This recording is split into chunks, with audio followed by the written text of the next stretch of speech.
So, the plot begins with Richard III at the end of the War of Roses, which was between 1455 and 1485.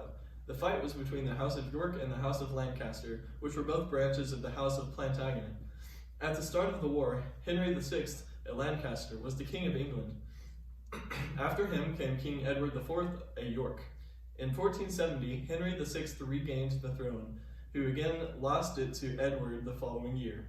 Shakespeare begins the story while Edward IV was reigning. Richard, Edward IV's brother, desires to become the king. This is the driving conflict of the play. Richard, the Duke of Gloucester, enters the scene in a London street, enlightening the audience of his plan to become king. Richard's primary motive and outlook upon life is one of scorn and vengeance. Through his cycle of distortion of his subject's view or opinion, a further manipulation of the person, and usually an untimely death which awaits them, he brings the people around him to heal for his plot. For Richard, this is generally quite easy for him, as he sees the judgment he dishes out as just and dignified, as he was subject to so much torment throughout his life. Richard decides that because he cannot love, he will attempt to be as hateful as possible. To quote the play, "I am determined to prove a villain, and hate the idle pleasures of these days. Plots have I laid, inductions dangerous." He tells King Edward IV that Clarence, their brother, thirsts for control of the kingdom. In response, Edward orders the imprisonment of Clarence within the Tower of London. Richard orders the death of Clarence while he is imprisoned, and brings the news to King Edward, who has fallen ill shortly before this, accelerating his illness as the guilt and sorrow of his dear brother's death is placed upon his shoulders.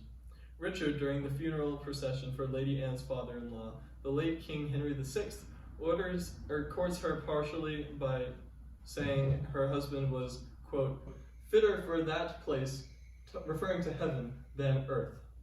Finally, Richard procures a ring, and she agrees to the marriage. Shortly after, Richard laughs of his plot to kill her. Richard then orders 3 of Queen Elizabeth's supporters to be arrested, and they are imprisoned in Pomfret Castle in West Yorkshire. Meanwhile, Edward succumbs to his illness, and Richard imprisons Prince Edward and Prince Edward's brother, Little Richard, in the London Tower. Richard orders the execution of Elizabeth's supporters and beheads Lord Hastings, a supporter of Prince Edward. After deciding to support Richard, Buckingham speaks to the people of London and convinces them to grant Richard their support to become king. Richard requires further convincing to take the position, though finally agrees and is named Lord Protectorate of the realm. Richard asks Buckingham to support his decision of murdering the Prince Edward and Little Richard. Finally, Richard decided to hire Sir James Tyrrell to kill said boys. Buckingham returns and asks Richard III to be Earl of Richmond, and upon his denial, Buckingham flees in fear of being separated from his head. Tyrrell hires 2 other murderers to carry out the killing for him, and upon completion, King Richard is sadistically satisfied. Richard implements his plan to kill Queen Anne, his wife, so he can marry the sister of the dead boys to strengthen his claim to the throne. At last, Henry Tudor of the House of Richmond raises an army to unseat Richard from the throne. Many of Richard's staunch supporters now disdain him and now back Henry of Richmond in his endeavor. Richmond invades, and before the battle, the supernatural is revealed as Richard and Richmond are sleeping in their war tents. They are visited by ghosts of the people who were slain by Richard's schemes, and they foreshadow his defeat.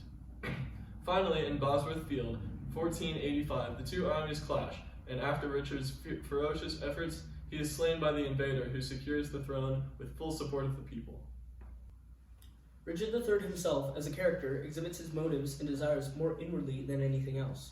We see the distinction between his vocal thoughts and internal thoughts when he initially talked to Lady Anne, as well as when he then addressed Queen Elizabeth. Lady Anne is almost treated informally. Though speaking in a polite manner with his diction, Richard III contradicts this with the quips he exchanges with Lady Anne after she has learned of her husband's demise. This is seen when Richard III replies to Lady Anne, saying he would belong nowhere other than hell, by saying, "Yes, one place, if you will hear me name it, your bedchamber." We, as the audience, know that Richard III has the motive of marrying her to take the royalty, so his reveal of desiring Lady Anne comes as no surprise as far as substance goes, but saying it in such a casual way gives him the benefit of seeming charismatic to her and innocent. Though this interaction is taking place, we as the audience cannot trust it, as we know from this monologue his murderous nature and his malicious intent. However, to the Queen he speaks more eloquently and carefully, only offering his disdained rebuttals when provoked, saying, "Because I cannot flatter and speak fair, smile in men's faces, smooth, deceive and cog," starting to speak honestly, although he is meticulous to both defend his respect and his credibility, while also not coming off as malicious as the Queen's faction already believes. We see this time and time again. As opposed to his monologue, we get a sense of to what level his depravity falls, and are not deluded by any charismatic pretenses. This is shown during Richard III's monologue, where he says, "I am determined to prove a villain, and hate the idle pleasures of these days. Plots have I laid, inductions dangerous, by drunken prophecies, libels, and dreams, to set my brother Clarence and the king in deadly hate, the one against the other," revealing his motives to not reflect on his spoken dialogues with other characters. Shakespeare wrote Richard III anytime from 1591 to 1593, under the rule of Queen Elizabeth I, the last of the Tudor house, a monarchy that ruled England from 1485 to 1603. The later period of Elizabeth I's rule was once characterized by extreme religious tensions and widespread fear of both civil war and foreign invasion, fueled by Elizabeth being unmarried and childless, having no husband or children to carry on her rule, and thus her successor being uncertain.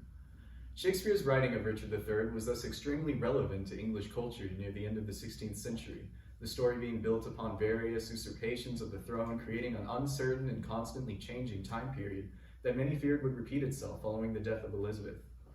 Though it took place over 100 years prior to the time in which it was written, Richard III captured the political uncertainty and brutality that most people were growing increasingly worried of. Perhaps the most unrealistic part of the play, however, is its one-dimensional and almost comically evil depiction of Richard III, who decides that he is, quote, determined to play the villain, following his brother, King Edward, taking the throne. While Shakespeare is often known for the moral ambiguity of his characters, perhaps the most popular being Macbeth, similar efforts are not taken to the development of Richard III as a protagonist. While Macbeth has evil tendencies, he's often tortured, showing moments of guilt and resignation to what he's become.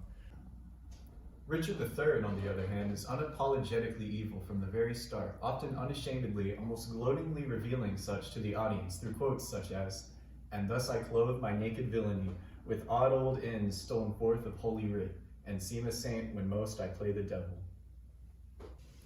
Rather than a story of a well-meaning man falling from grace to villainy like many of Shakespeare's other protagonists, Richard III is a man who from the very start recognizes his own conniving and malicious behavior and makes no attempt to change it, caring only for the throne at the cost of every piece of his humanity. It does not help matters that Richard III is described physically as a hunchback, describing himself as, quote, deformed, unfinished, sent before my time, into this breathing world scarce half made up. So why did a playwright who so often writes complex, layered, morally gray characters opt to characterize a real person as something nearly animalistic in behavior? Quite simply, it's because Shakespeare lived under Elizabeth I, the granddaughter of Henry VII, the man who usurped the throne from Richard III. While Henry VII exhibited similar scheming and manipulative behaviors to Richard, even accomplishing the same goal of seizing the throne, Shakespeare wrote his play in a manner that glorified the Tudor monarchy, and by extension, the genesis of Henry VII's rule. By crafting a protagonist so extremely villainous in nature, Shakespeare successfully validated and even heroized Elizabeth's rule as a member of the Tudor monarchy, launching his play into popularity. The portrayal of the character, which is so wholeheartedly evil, is quite a large departure from Shakespeare's other works. To achieve this characterization, Shakespeare employs multiple themes which are carried through the work, the first of which is deceit. Richard, throughout the story, attempts to remain both neutral and innocent, though one of his first characters he takes advantage of is Lady Anne, who Richard insists he is madly in love with through a torrent of belittlement. She finally accepts his pleas for marriage, though almost immediately after this encounter, Richard admits his plans to murder Lady Anne and marry the sister of the two young princes. Richard's blatant lies carry farther than just marriage. When asked by Lord Stanley to accept the crown, Richard states he would rather be a peddler, contradicting almost a whole play's worth of rhetoric, as he insists that he would only take the crown if absolutely necessary. By creating such a stark contrast between the character's thoughts and monologue to his outward projection of himself, creates a character which is multifaceted and truly an embodiment of an evil and manipulative man like Richard. Shakespeare's decision to erase any semblance of empathy for Richard within the opening scenes creates a character which is almost difficult to read along with, and because we know the truth of many of his plots, we are stuck wishing for his demise rather than his success. Themes of dreams, prophecies, and the supernatural are common in this play as many of Shakespeare's other works, though some, like ghosts and prophecies, do not appear until the close of the play. In contrast to a play like Macbeth, very few actions are driven by something otherworldly, and for Richard specifically, he acts completely of his own fruition.